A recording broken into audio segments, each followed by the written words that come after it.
रसगुल्ला सुना था, रसगुल्ला। ठरक से 2 लेवल ऊपर, ठरक, ठरकी,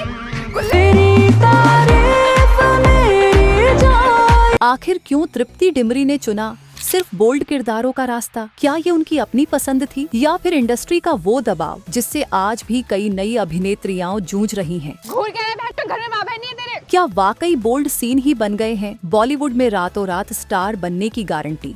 एक समय था जब लोग उन्हें लैला मजनू की सीधी सादी शर्मीली लड़की के तौर पर जानते थे, लेकिन फिर आई बुलबुल, जहां उन्होंने न सिर्फ बोल्डनेस का नया चेहरा दिखाया बल्कि एक रहस्यमयी और सशक्त महिला का रूप भी अपनाया। किसने चलाया पत्थर?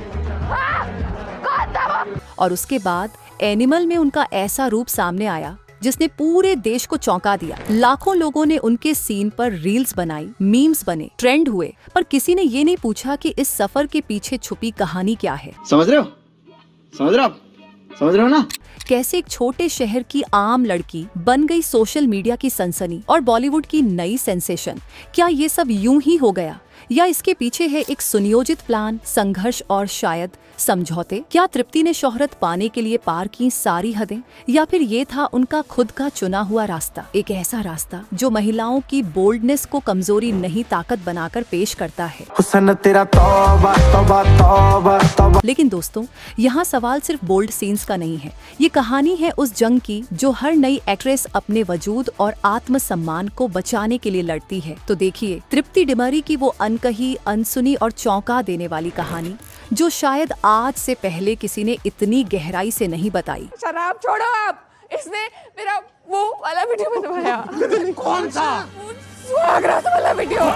मैं हूं आपकी सानिया दीदी और आप देख रहे हैं 7 एनियास फिल्म लिस्ट, जहां हम दिखाते हैं वो कहानियां जो सिर्फ पर्दे पर नहीं दिलों में भी उतरती हैं। अब सुनो भाई लोग, जिस लड़की ने रणबीर भैया के साथ एनिमल में स्क्रीन फाड़ दी, उसकी कहानी भी किसी बॉलीवुड फिल्म से कम नहीं। तृप्ति डिमरी का जन्म हुआ 23 फरवरी 1994 को, वो भी हमारे अपने देसी उत्तराखंड में। अरे यूके सुन के लंदन समझ लिए थे क्या? यार, पहाड़ वाला यूके, इंडिया वाला यूके, उत्तराखंड। पापा का नाम दिनेश प्रसाद डिमरी और मम्मी मीनाक्षी डिमरी। पापा जी का सपना था फिल्मी हीरो बनने का, लेकिन रियल लाइफ ने रोल दे दिया ऑफिस का hero. Daily job, daily tension और सपना वहीं धरा रह गया। अब बात करें तृप्ति की, तो बचपन में इतनी इंट्रोवर्ट थी कि अगर घर पे कोई मेहमान आ जाता तो मैडम चुपचाप पर्दे के पीछे घुस जाती, जैसे सीआईडी की छापेमारी चल रही हो। बात करना छोड़ो, उसे तो लोगों के सामने आना भी मंजूर नहीं था। अकेली रहना पसंद, मतलब सोशल मीडिया से पहले ही सोशल डिस्टेंसिंग में मास्टर थी। बिग चैलेंज, क्योंकि जब घर पे भी माय रिलेटिव्स वुड कम,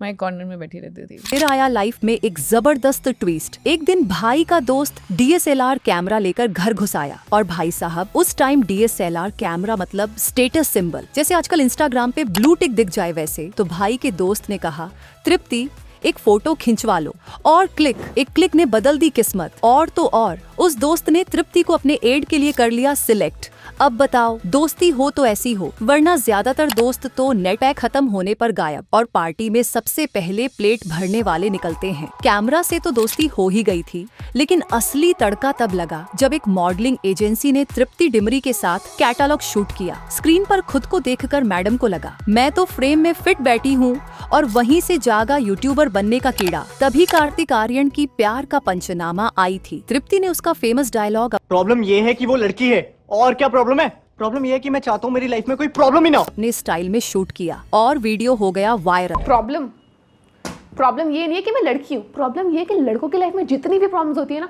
उन सारी प्रॉब्लम्स के लिए हम लड़कियों। सोचो, जो लड़की आज करोड़ों छाप रही है, वो तब यूट्यूब पर कहती थी, भूल कह रहे हो, सब्सक्राइब करो। दिल्ली में दिल लगा पर मन भर गया। तो तृप्ति निकल पड़ी बम्बई की ओर। माया नगरी में ऑडिशन दर ऑडिशन हुए, पर मैडम डटी रही।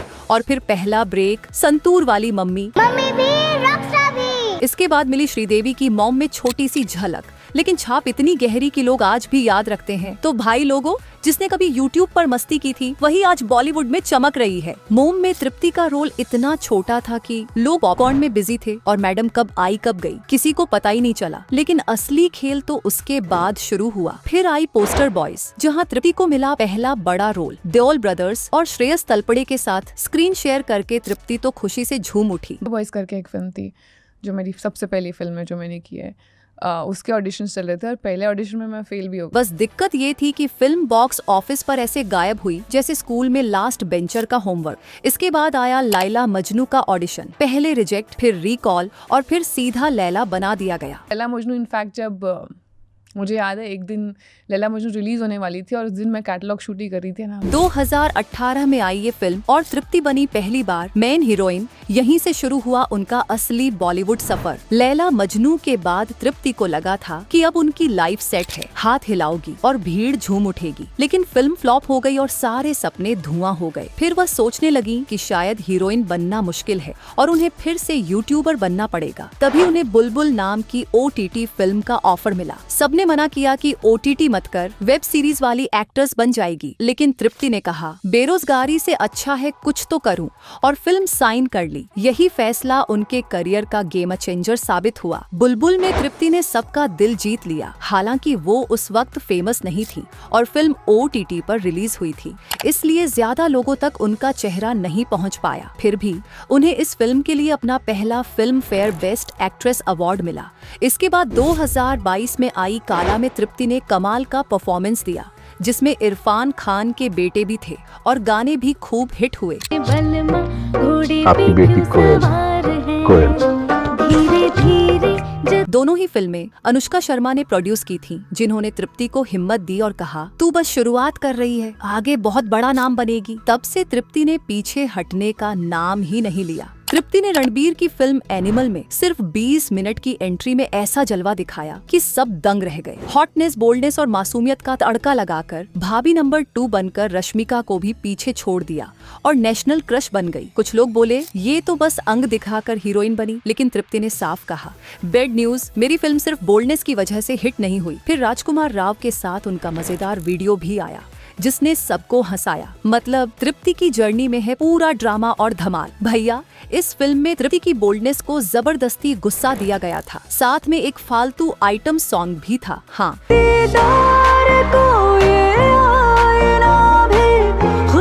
ये कॉमेडी फिल्म थी और कॉमेडी के हिसाब से देखो तो मस्त थी, लेकिन अब लोग तृप्ति की एक्टिंग से ज्यादा उनकी हॉटनेस और बोल्डनेस पर फोकस कर रहे हैं। कुछ लोगों का मानना है कि बॉलीवुड उन्हें गलत तरीके से आइटम गर्ल बना रहा है और मैडम बस उसी जाल में फंसी हैं। वहीं कुछ का ये भी कहना है कि तृप्ति खुद शॉर्टकट पर चल रही है, जल्दी पॉपुलर होने के लिए फुल ऑन बोल्डनेस दिखा रही है, क्योंकि सीरियस एक्टिंग से ना काम मिलता है ना फेम। और भाई, भूल भुलैया 3 में भी कार्तिक आर्यन के साथ वो दिखी जहां हॉटनेस की कोई जरूरत नहीं थी, फिर भी मैडम ने अपना जलवा दिखाया। मतलब लोग जो मांग रहे हैं वही तृप्ति दे रही है, चाहे जो भी हो। भूल भुलैया 3 में भी तृप्ति को आइटम गर्ल बनाकर पॉपुलर बनाने की कोशिश हुई। सपने पे मेरा बस चलता तो तुम्हारे बारे में कैसे कैसे सपने देखता। हाँ, बच गया। एक नंबर के ठरकी हो तुम। जैसे बोल्डनेस ही उसकी पहचान हो, कहानी या एक्टिंग की कोई परवाह नहीं, लोग बस उसकी हॉटनेस के पीछे पागल हैं। अब तृप्ति समझ गई है कि लोग क्या चाहते हैं, इसलिए मैडम वही परोस रही हैं। कला में 5 साल में 6 लाख फॉलोअर्स थे, लेकिन एनिमल की बोल्डनेस के बाद रातों रात 2 मिलियन हो गए। अब हर फिल्म में तृप्ति का आइटम सॉन्ग चाहिए और मैडम फुल ऑन बोल्डनेस दे रही है। मतलब बोल्डनेस ही अब तृप्ति का ब्रांड बन गया है। तो दोस्तों, ये थी आज की फिल्म की कहानी। अगर आपको वीडियो पसंद आया हो तो लाइक और सब्सक्राइब करना न भूले। कमेंट में बताइए कौन सी फिल्म पर अगली बार वीडियो चाहिए। अगर वीडियो पसंद आए तो कमेंट में लिखिए भाभी 2 पॉइंट और मैं हूँ आपकी सानिया दीदी। और ये है 7 एनियास फिल्म लिस्ट, जहाँ आपको मिलेंगे बॉलीवुड और साउथ की हर हिट और क्लासिक फिल्म की पूरी जानकारी। फिर मिलते हैं अगली वीडियो में, तब तक के लिए जय हिंद, जय भारत।